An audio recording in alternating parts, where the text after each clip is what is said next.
The following is a class on Bhagavad-Gita, Chapter 18, Text 6, at a home program given by H.D. Goswami on March 27, 1992, in San Diego, California. So, please repeat, Ishara, Sarva, Bhutana, Hrideshe, Arjuna, Tishtati, Ramaya, Sarva, Bhutani, Yantra, Arudhani, Mayaya, Isharak Sarva Bhutanam, Hrideshe Janatishthati, Ramayan Sarva Bhutani, Yantrarudhani Mayaya, Isharak Sarva Bhutanam, Hrideshe Janatishthati, Ramayan Sarva Bhutani, Yantrarudhani Mayaya.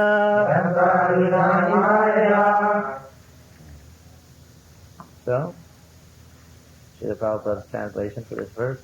Ishara, the Supreme Lord, Sarva Bhutana, of all living entities, Hrideshe,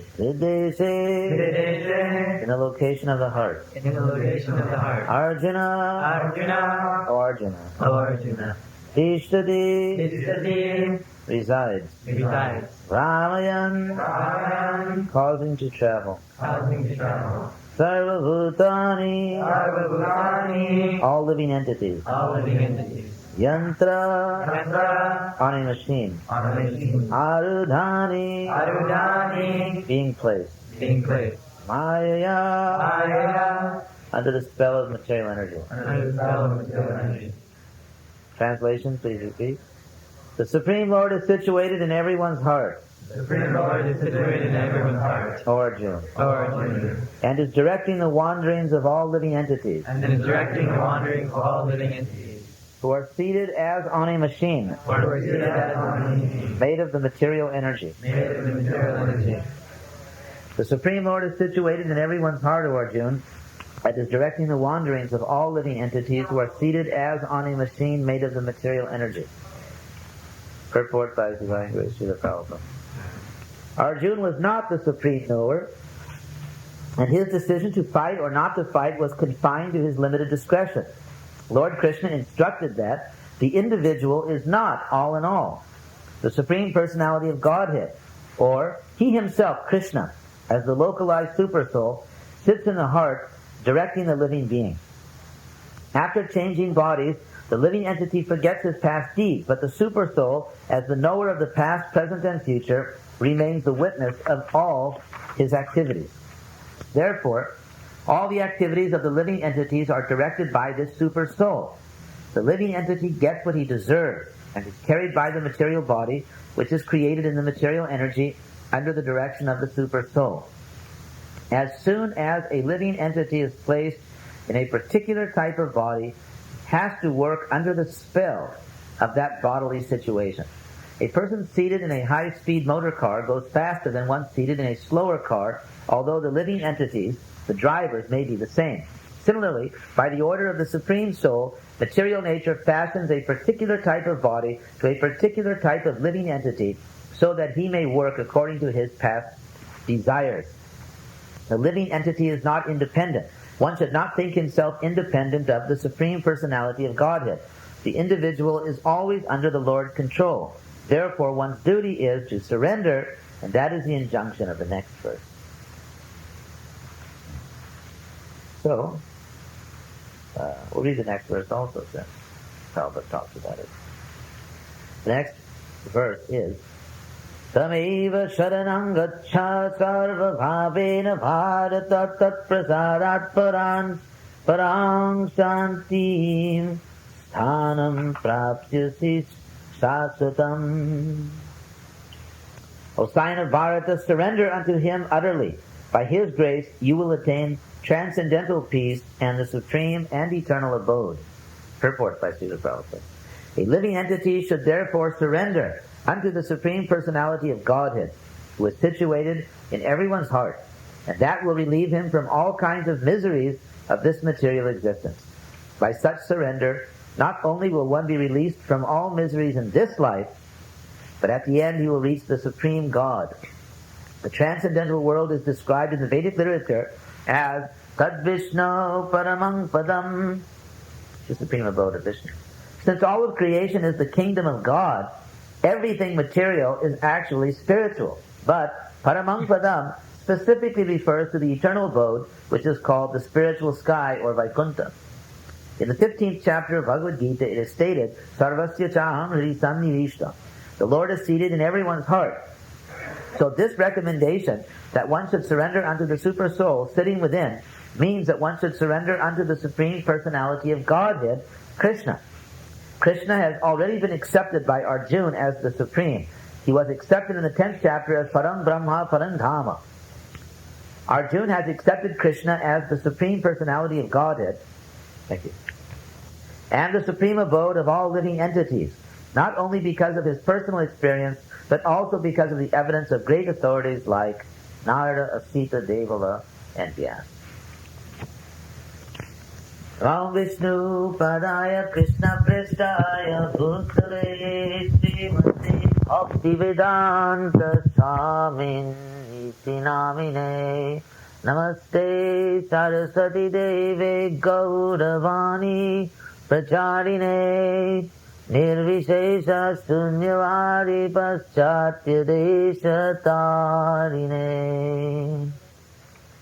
Isharak Sarvabhutanang Hridesha Janatishthati Brahmayan Sarvabhutani Jantra Ruddhani Mayaya Tameva Sharanam Gaccha Sarva Bhavena Bharata Tat Prasarat Parang Shantim Sthanam Prapsyasi Saswatam.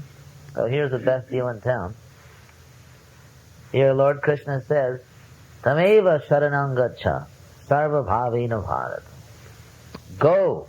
Gaccha means go.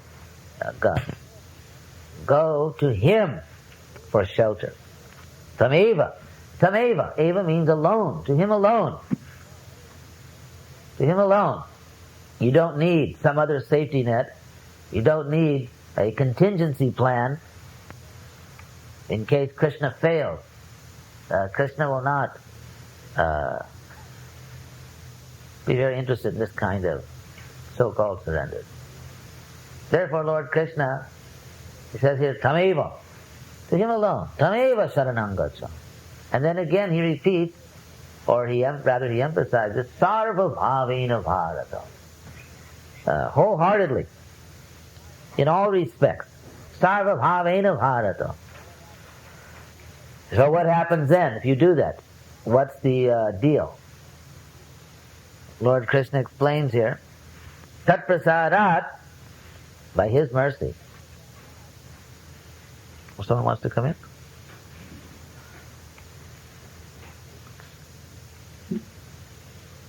Hare Krishna.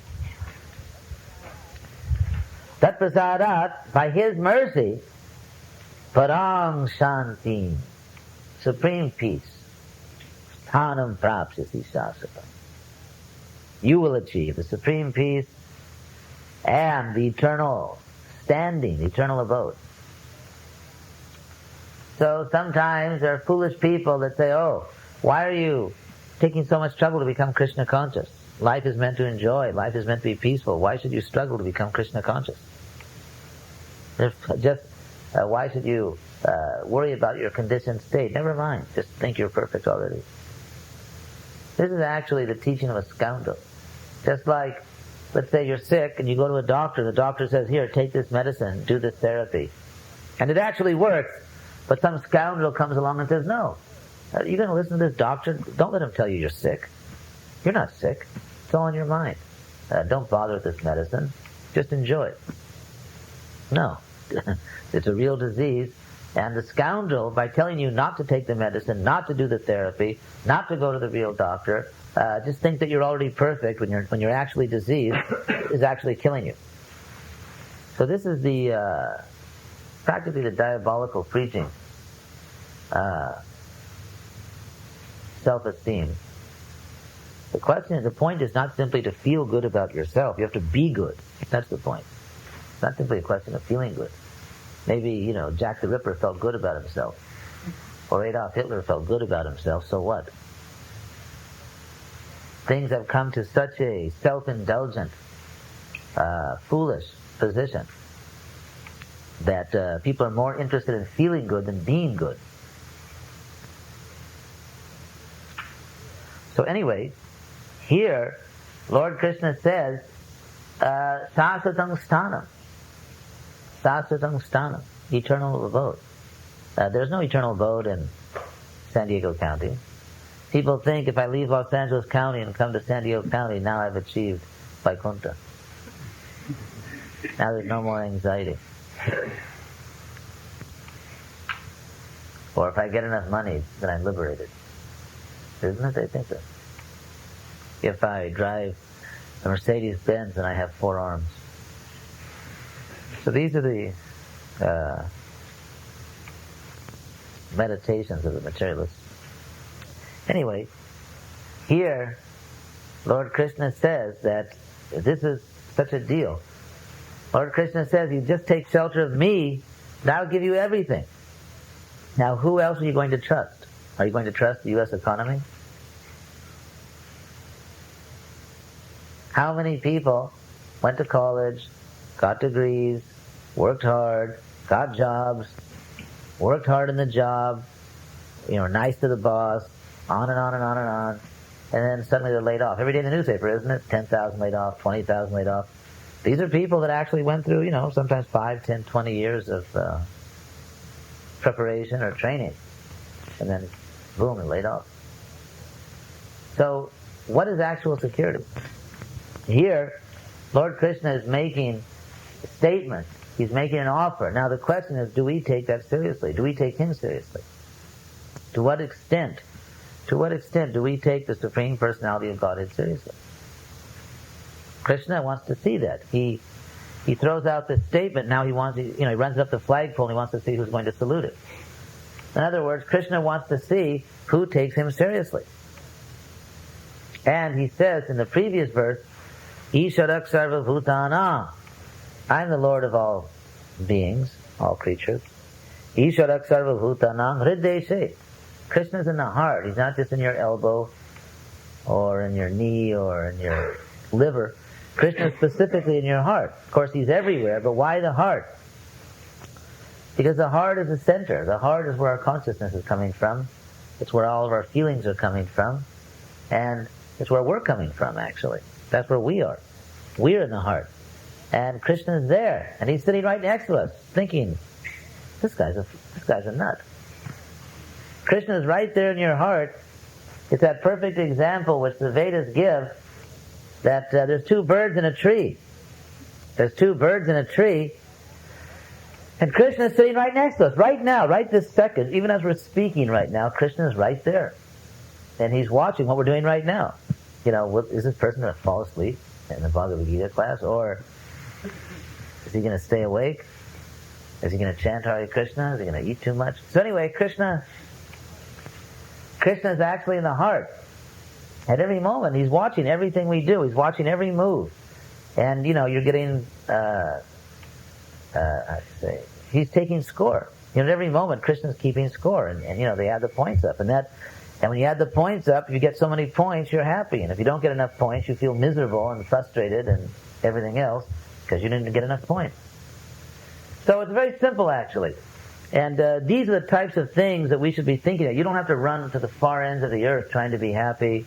You just have to figure out what the super soul wants. He's the boss. He's the one you have to please. He's the one you have to speak properly to. He's in charge. So if we're trying to please everyone else, then we're really missing the point. Because everyone else isn't the controller. Krishna is the controller. That's the point. So Lord Krishna says, Isharak sarva bhutanam hrideshe arjuna tishtati. In the region of the heart. Desha. Desha means region. Hrideshe arjuna tishtati. Standing in the region of the heart. And brahmayan sarva bhutani jantrarudhani maya. This body that we have, our bodies, are called yantra. Yantra means a machine. It's actually a mechanical device. It's a very sophisticated machine. You can't build one in your garage. But, nevertheless, it is a machine. This body is a machine. And that's all it is. That's all it is. I told this story, I think it was in San Diego, I can't remember, about that movie, The Android. Was that San Diego? Anyway, I remember when I was young, I saw this movie, and there's some British astronaut or something had gone to some other planet. It wasn't it was a fiction. And he was on some other planet, and he fell in love with some lady who was actually some so-called attractive woman put there just to make him unintelligent, and so that these Martians, whatever they were, could manipulate him. So he became attracted to this lady, and then he accidentally bumped her or something, and the top of her head lifted up, and she was just a computer. Just a computer inside. So that kind of hurt the relationship.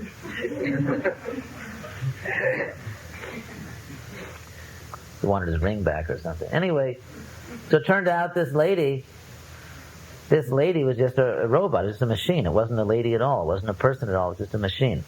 Now, we do have souls. There are souls inside all these bodies, not just computers, but the body itself that we are becoming attracted to is simply a machine. That's all it is. It ain't no more.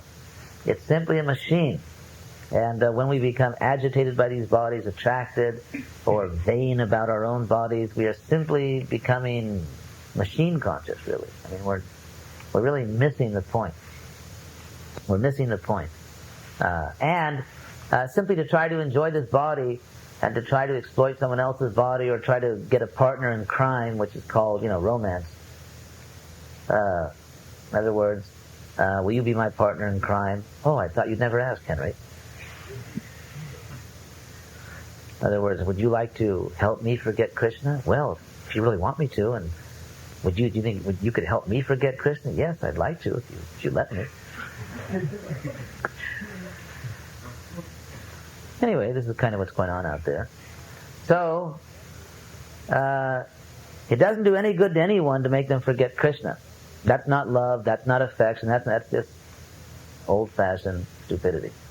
So, it's not helping anyone, does no one no good, no how, to make them forget Krishna. If we really love someone, then we should make them, or help them, or try to help them to remember Krishna. That's what it means that's what affection is. If you actually feel affection for someone, try to remind them of Krishna. And if they actually feel affection for you, they'll try to help you to be Krishna conscious. That's what real affection is. And that's the real basis of families and communities, countries, planets, and so on and so forth. So anyway, we have to become convinced about this. Otherwise, at the time of death, you can have a little button on your belt and you just push it and it dials 911 or something. But there's going to be a time when you can bring all the paramedics west of the Rockies, and nothing they can do. They'll just take out one of those little plastic bags and put your body in it. So anyway, ultimately the time will come when no one can save us. Therefore, we should try to understand a simple point, that actually we are dependent upon Krishna. And we should also understand the point of what we really are. What we really are. We really are something much greater than we think we are when we look in the mirror and, try. Of course, devotees don't look in the mirror that often. We just have these little T-lock mirrors. So you only see your forehead, hopefully. But anyway, what we really are is spirit soul. We're actually part of Krishna. All of us live in the supreme neighborhood, which is Krishna Loka, the supreme place. Yes? If one just understands how animals are working, then there are different species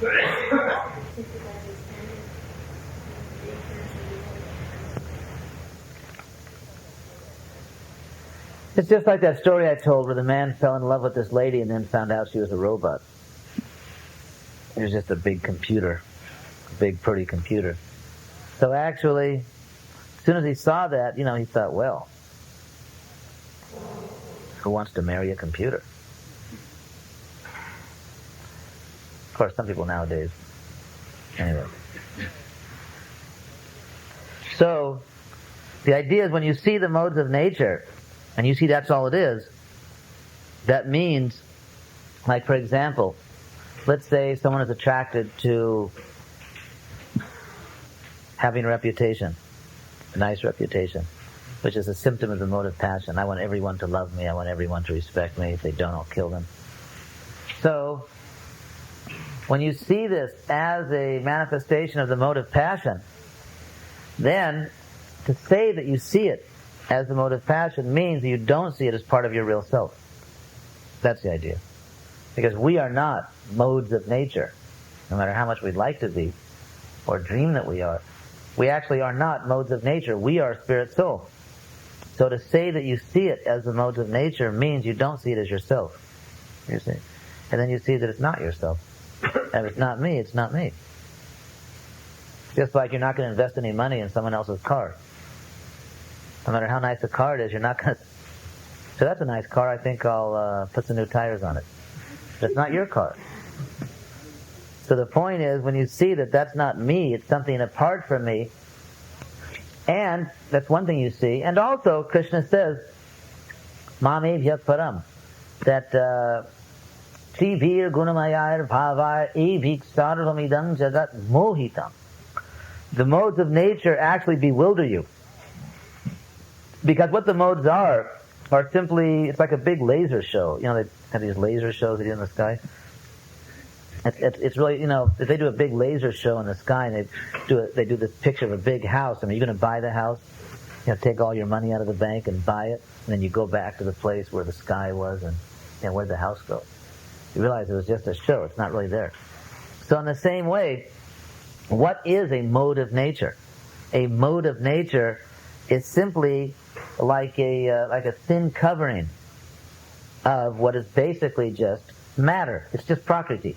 It's just Krishna's material energy, but it becomes covered, it becomes painted, so to speak, by different modes. And when it becomes covered by these different modes, the modes, as they say, what do they say in graphics, they pop out at us. They say these modes of nature, they pop out at you, and it looks like something very interesting, but actually it's just another big hunk of matter covered with that particular mode of nature. And you realize it's all just appearance. There's no substance. There's no real content. It's just all the outer appearance. So if you see that, if you actually see that, then you're not going to be in. Just like if you see, let's say you go to a store and there's a very beautiful package, and inside the package just some air. It's a very fancy bottle full of air. Even though the package is very nice, you're not going to buy it. So in the same way, modes of nature means there's nothing inside. It's just empty. There's a funny story. Actually, I guess it's not so funny, but then again, maybe it is. There's one devotee, Italian devotee. He was traveling in South Italy and traveling Sankirtan. And in South Italy, there are so many people, cheaters, that come and cheat you in different ways, that they have huge signs. Actually, the government has put up big signs at the gas stations on the main freeways. The signs are in 4 languages: Italian, English, I guess French, and German. Watch out for the cheaters. Huh. So anyway, so one devotee, who himself was sort of looking, for a special deal, he's pulled into one of these gas stations. So some guy came to him and said, "Hey, look at this." And he opened the box. There was a very, very expensive stereo, like cassette player, very sophisticated. And, he said, "I'll give it to you for like $20 or something like that. Or 30, whatever it was." So this devotee said, "Okay, I'll buy it." So he paid the money. And he took it. And he zoomed off in his car and drove a few miles down the road before anyone, saw what was going on. And then he stopped and he opened the box. When he found what he'd actually purchased is a plastic covering that looked like and inside were just some bricks. He basically just purchased a box of bricks.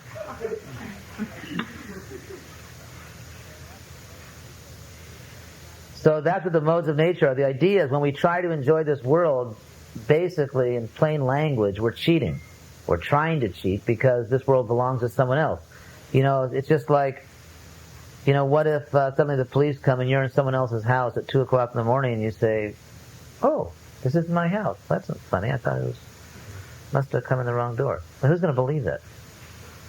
Who's going to believe, or what am I doing driving this car? Oh, I guess this isn't my car.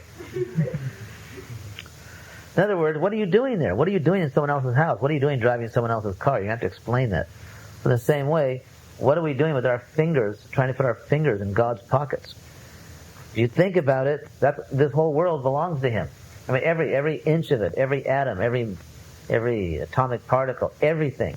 You can't find one little molecule in this world and say, well, this one looks like Krishna doesn't own this one. Hasn't got his name on it. No, every atom has got Krishna's name on it. It's not only got Krishna's name, it's got Him on it. I mean, it's Him in it.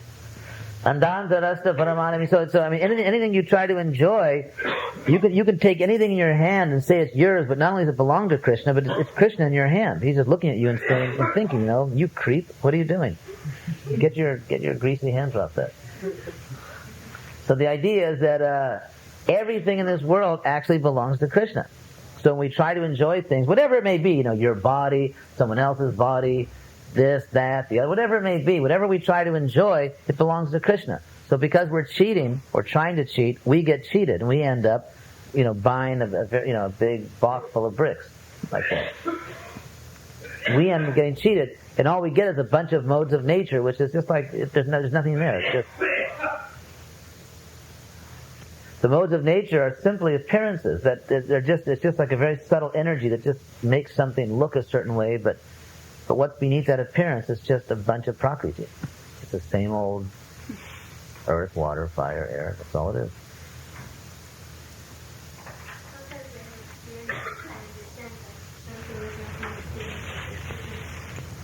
That's something?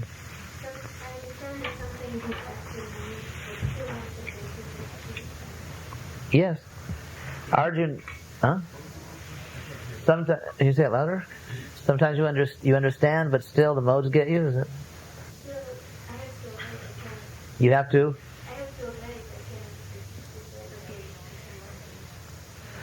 Because Arjuna also asked about that in the Bhagavad-Gita.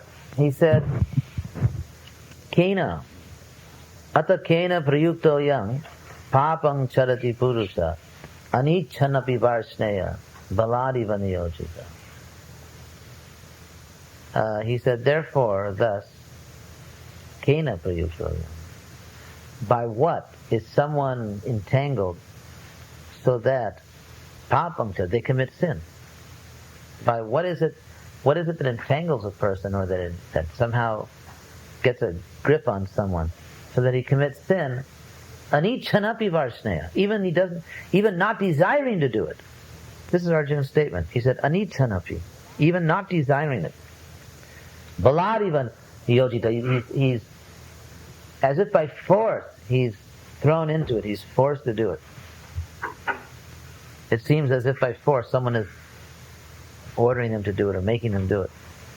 So this was Arjuna's question, which I think is similar to your question, isn't it? Oh, it's Narada Jr.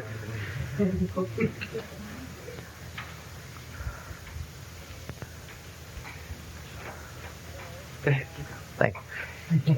So, this was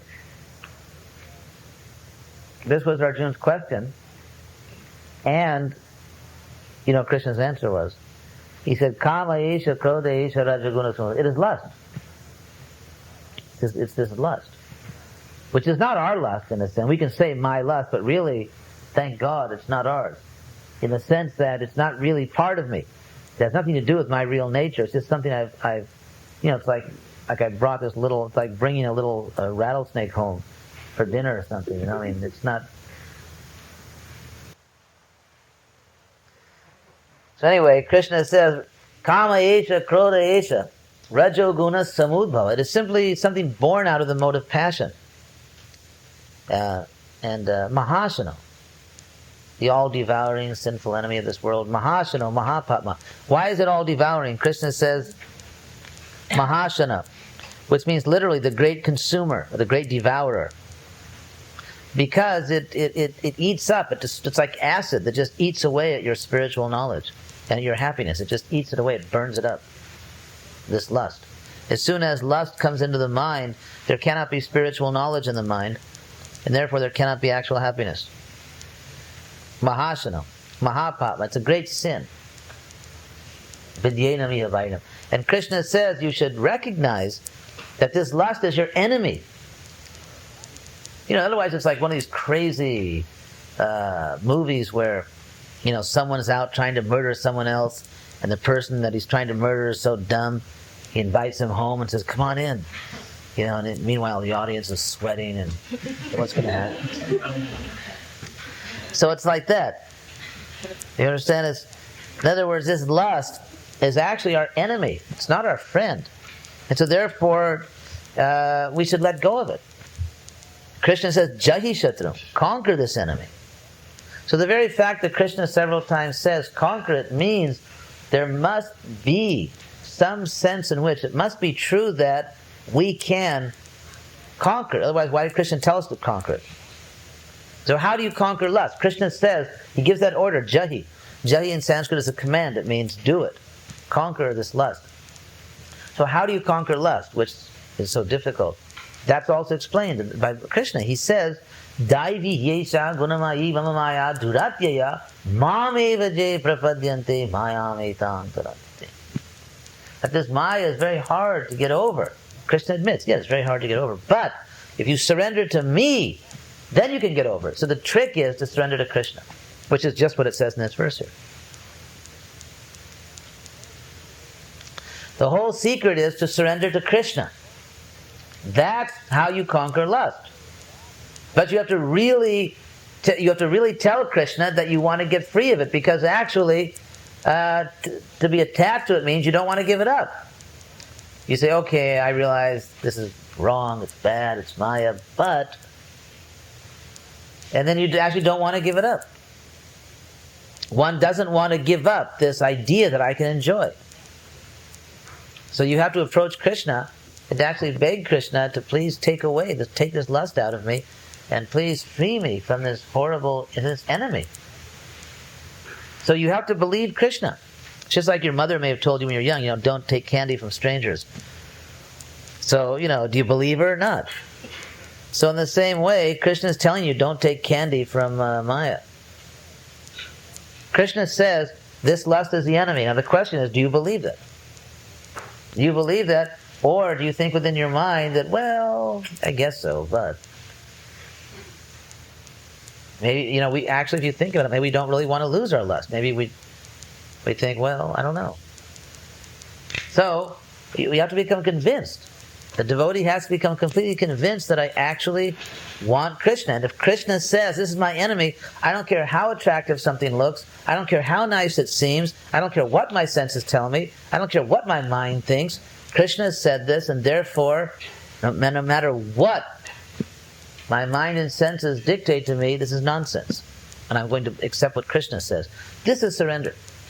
Actually, this particular attitude is called jnana yajna, or sacrifice of consciousness, or of knowledge. Krishna says in the Bhagavad-Gita, Shayan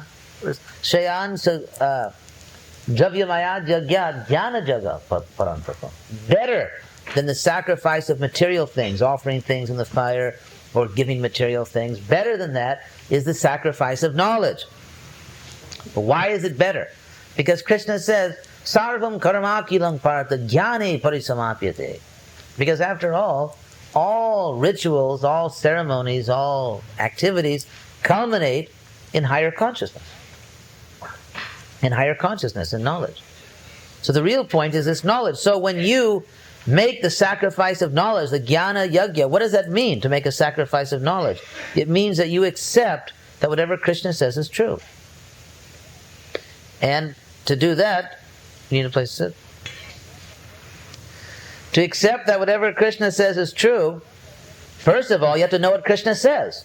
And that means you have to read the Bhagavad-Gita. Therefore, Lord Krishna says that whoever reads the Bhagavad-Gita is worshipping me by the Jnana Yajna, by the sacrifice of knowledge.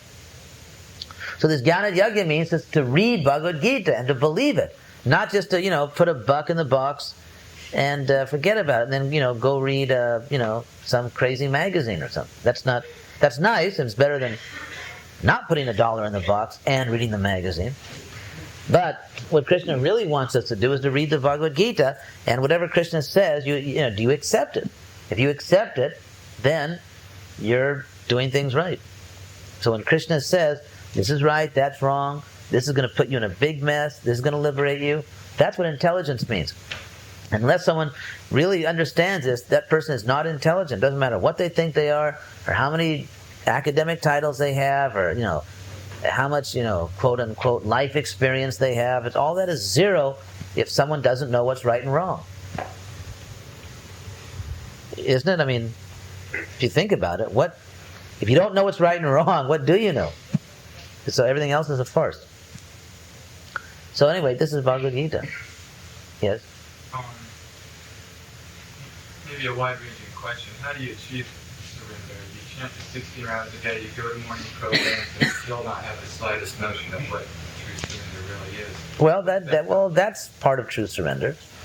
I mean, to chant 16 rounds is true surrender. To get up early in the morning, to just to do what devotees do. We have a thing that we do. It was given to us by Srila Prabhupada. You have to get up early in the morning and do it. And if you do it, you're surrendering. That's surrender in hearing Bhagavad-Gita. You have to be patient. It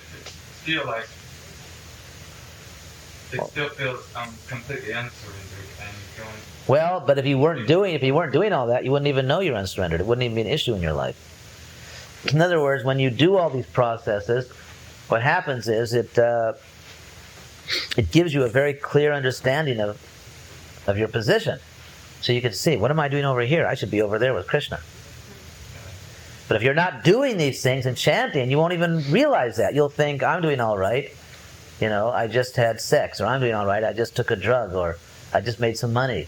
Or, you understand? Mm-hmm. In other words, one will lose one. So therefore, it's by doing this sadhana bhakti that you even, your brain becomes clear, and you can even understand that there's a difference between being Krishna conscious and not being Krishna conscious, and that you should be Krishna conscious.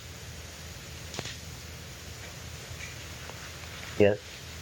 Maharaj, Krishna mentioned in the Bhagavad-Gita was released in the heart, but if we reincarnate in different bodies, how come we don't remember all the past lives? I think you'd really need a psychiatrist.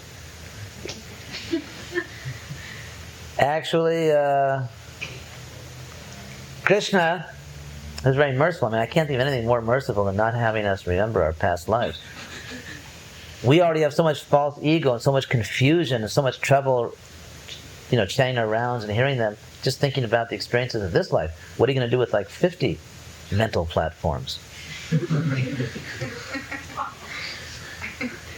So, I mean, if you think about it, what is a material life? It's just a bunch of mundane memories.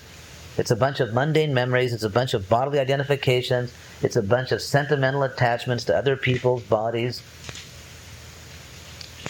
So it's actually all this memory of this one life which keeps us from chanting Krishna's name properly, which prevents us from remembering Krishna. So why increase all the junk in your mind?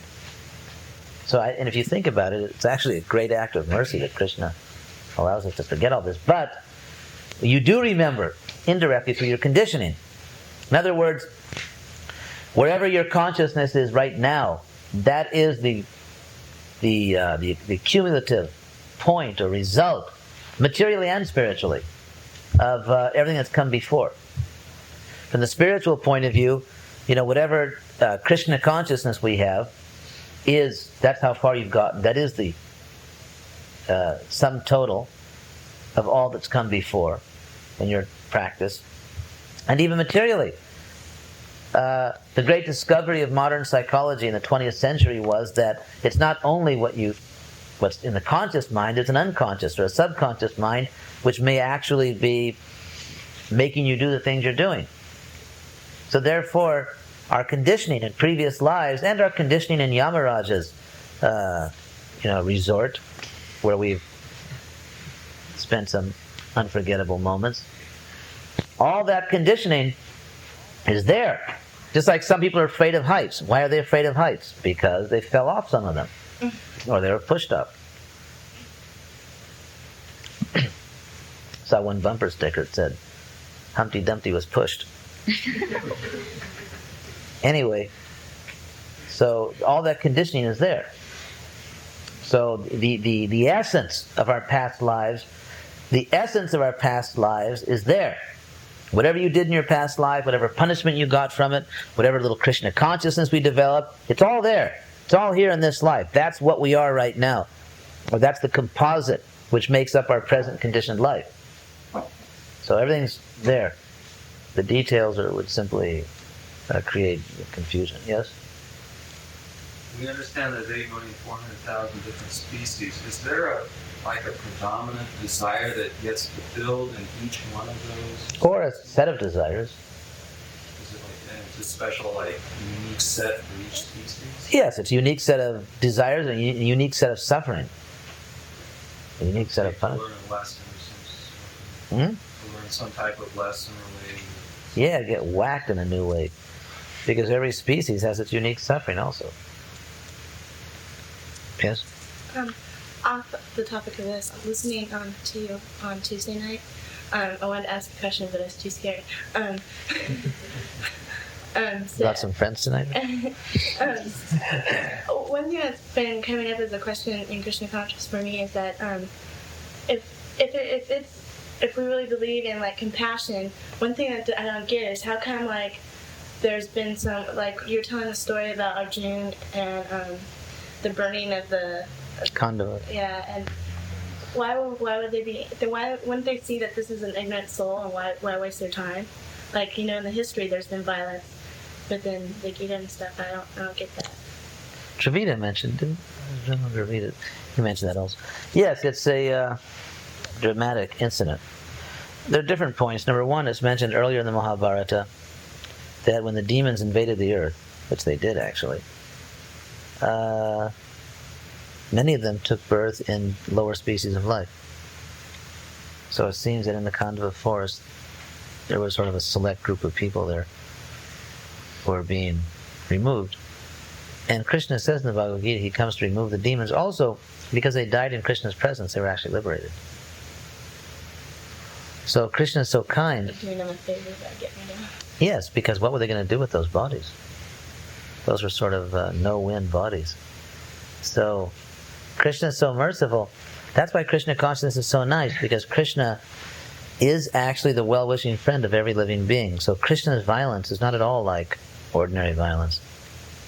When Krishna, whether Krishna, he has his four symbols, the Sudarshan disc and the club and the lotus flower and the conch shell.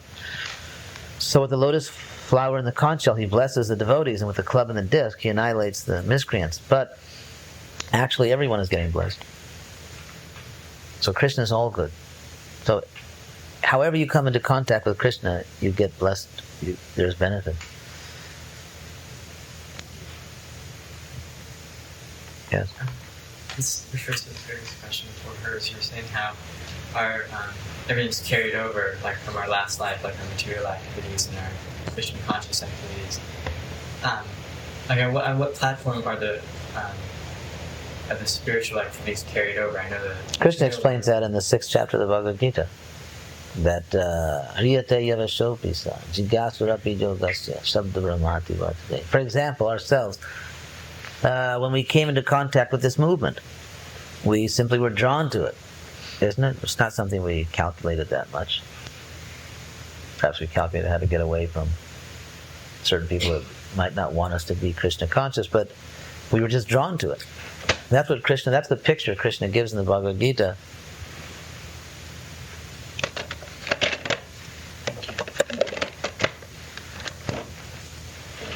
That Nehabi kramanashosti prativayo navidyate. There's no loss or diminution in this process. So whatever you achieve of Krishna consciousness, so to speak, in your next life, you bounce back. When you again come into contact with it, you come right back to that point, and you just start from there. Krishna immediately comes back to that point. So is that a change that's taking place, like, on a spiritual level or a material level? It's not a question of change. One has achieved a certain level of Krishna consciousness. Then he goes back to that point. Does that mean that he's just dropping off some material thing, or he's taking off the material covering? The covering, the soul is covered. That's the language Krishna uses. The soul is covered. He's removing the coverings.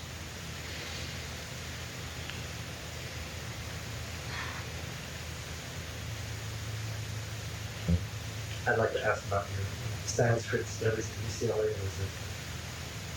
you have some kind of realization?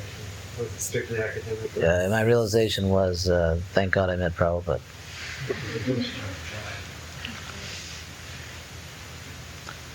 Any other question? What? You're saying how we have to remove this lust. So, in one sense, isn't that something that's part of our spiritual nature? I mean, lust? Yeah. I mean, isn't that something we can't really remove? That's like part of our. I mean, I can see, of course, material lust is some kind of perversion. That's what we're talking about. Any other question? We do have spiritual desires, but the material lust, that's what Krishna is referring to. We're not talking about becoming impersonal, removing desire. Spiritual lust means intense desire to serve Krishna, to please Krishna. There's nothing. It's exactly the opposite of material lust. So we're not really removing it. We are removing material lust, which is a covering of the soul. Any other question? I got my good stuff tonight. With the topic of like us being like, I get really baffled. I feel like I've lived more than one life in this body. Like, I know that. See, couldn't you be baffled that you were in my body? Because my lifetime, everything that I've experienced for my lifetime in this body has been so intense. Like, to go from where I was at 14 years of age to where I am now. Like, how old are you now? I'm in 20. It doesn't make sense. Like, it's.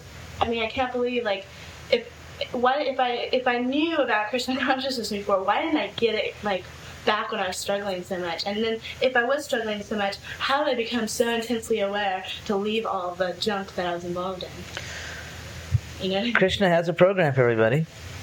If you become attracted to Krishna consciousness, according to the Bhagavad-Gita, it means in your previous life there was some understanding. And Krishna has a program for everybody. Just takes longer, Krishna. Yes, Krishna. At your age, it seems like a long time, like 14 to 20. I don't mind. Anyway, so Krishna has a plan for everyone. Where we're born, whom we meet, and what happens, and how we struggle. It's all, Krishna's dusting all of us off, so to speak. So that's actually Krishna consciousness is so nice. You just surrender to Krishna. You just take shelter of Krishna, and you can leave the driving to Him. As opposed to, spending the rest of your life just trying to psychoanalyze yourself or other people, which is, gets pretty tiresome after a while. Krishna consciousness is so nice, you don't have to psychoanalyze anybody. You can just surrender to Krishna. And then gradually, as you become purified, then you'll understand everything. And it'll be a natural, pure knowledge. Yes? So if you say Krishna has plans for everyone, that meaning if the world is living a temporary, we are the world in this life, this is very merciful and a good chance to go back to Krishna, right? Of course. That's the whole point. The false renunciation versus renouncing so many of the habits and material attachments we have coming into the movement. It seems as though, in one sense, we're being told it's a gradual process. Uh-huh. But in another sense, we're given nice services with senior devotees, and by doing it gradually, there's such immediate consequences, stupidity and moral ignorance, passion, and everything else. But at the same time, in seeing other devotees who have come into the movement, who got initiated, and then are going back to these habits, there's that thought, well, maybe I should get it out of my system. But we know that there's never one last time on these types of things. So what is your recommendation on people who are very addicted to, not real serious things like hardcore drugs, but some of the more subtle things? Well, Prabhupada, ice cream? Did I hear ice cream? It's serious sometimes. It turns into chocolate ice cream. It makes it really intense. But just an example, it's a very minor business, right?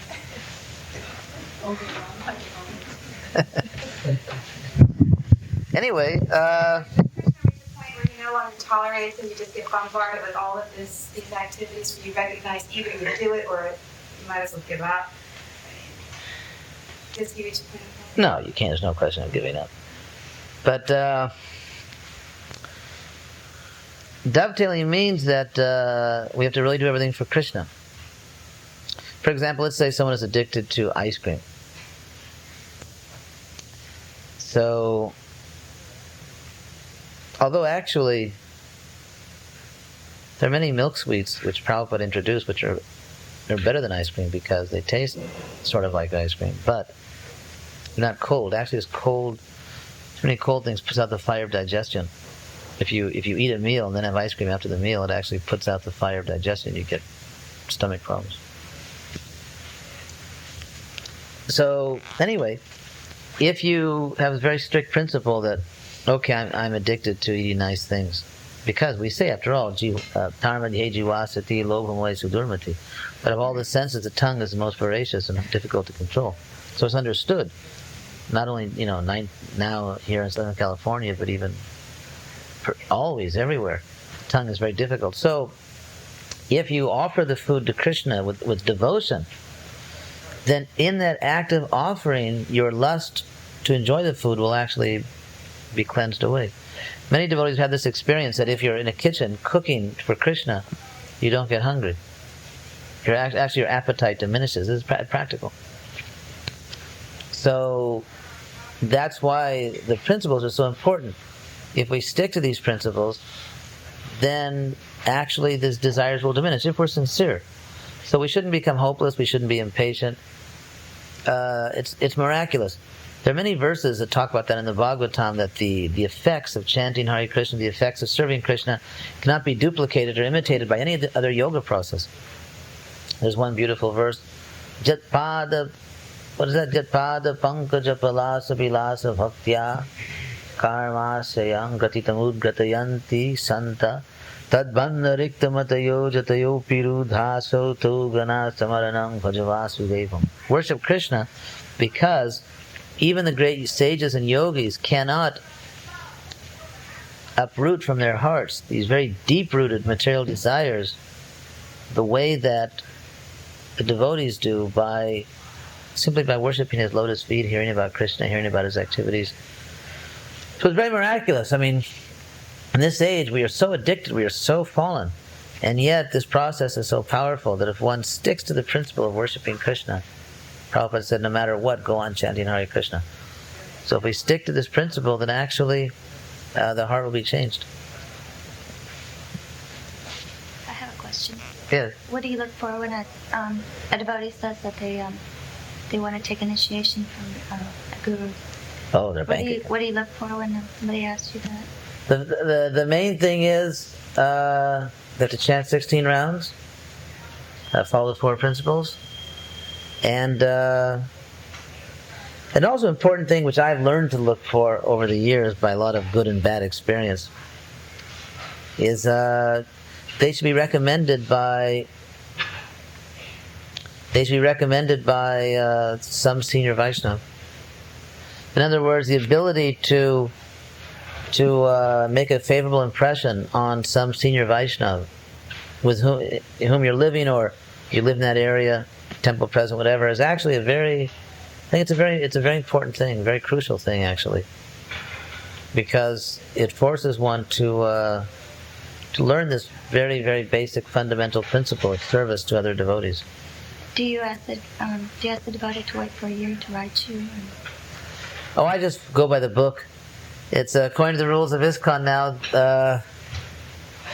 A devotee who's chanting 16 rounds and following the 4 principles continuously for 6 months then has the privilege of choosing a spiritual master.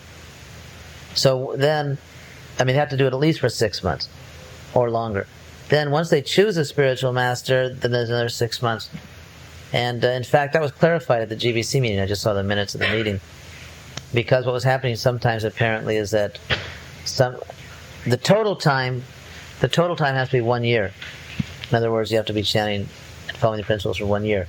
So some people were taking that to mean that, for example, they would, let's say, they were chanting 16 rounds and following the 4 principles for 1 year or 11 months or whatever, and then they finally decided, okay, I want this spiritual master.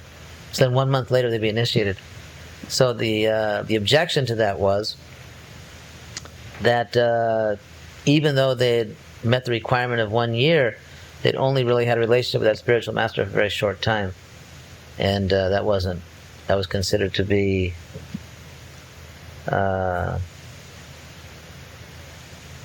not ideal. So now it's clarified that sort of the way I'd understood it before, but now it's been made more explicit, that in order to choose a spiritual master formally, a devotee should be chanting 16 rounds and following the principles at least for 6 months.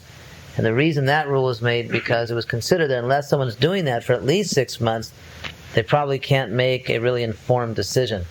They may just get sort of, so to speak, swept off their feet by a sensational kirtan or whatever.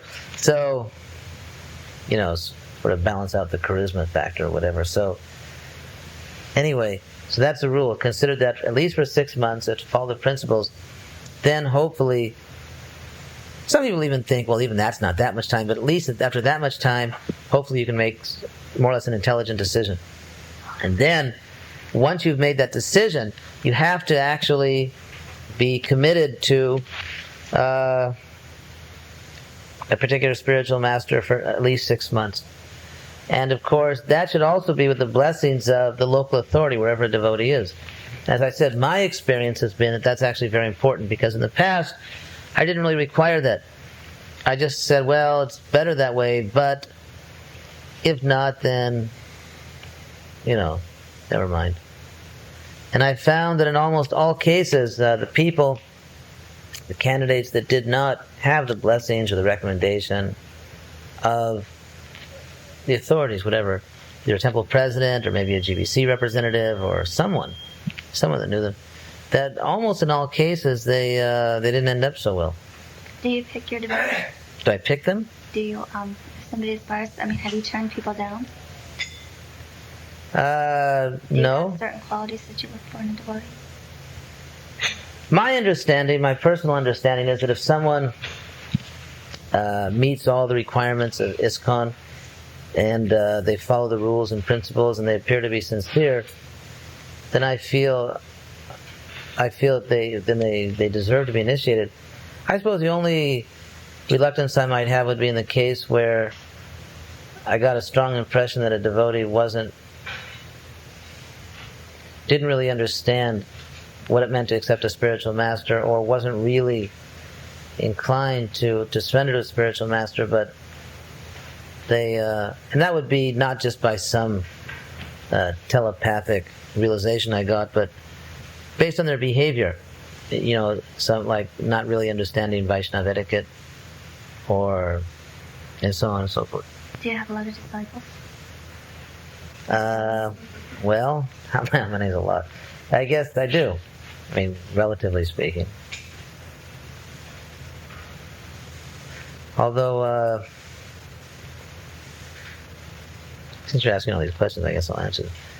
When we first started this business of initiating, I was, I think, practically the only GBC in Latin America, and there were hundreds and hundreds and hundreds of people joining the movement. So, and also I was initiating in Southeast United States. So, at the beginning, a lot of people were initiated. And Now things are more sober, so it's.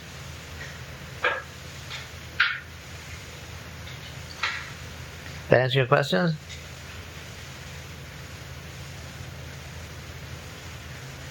Any other questions?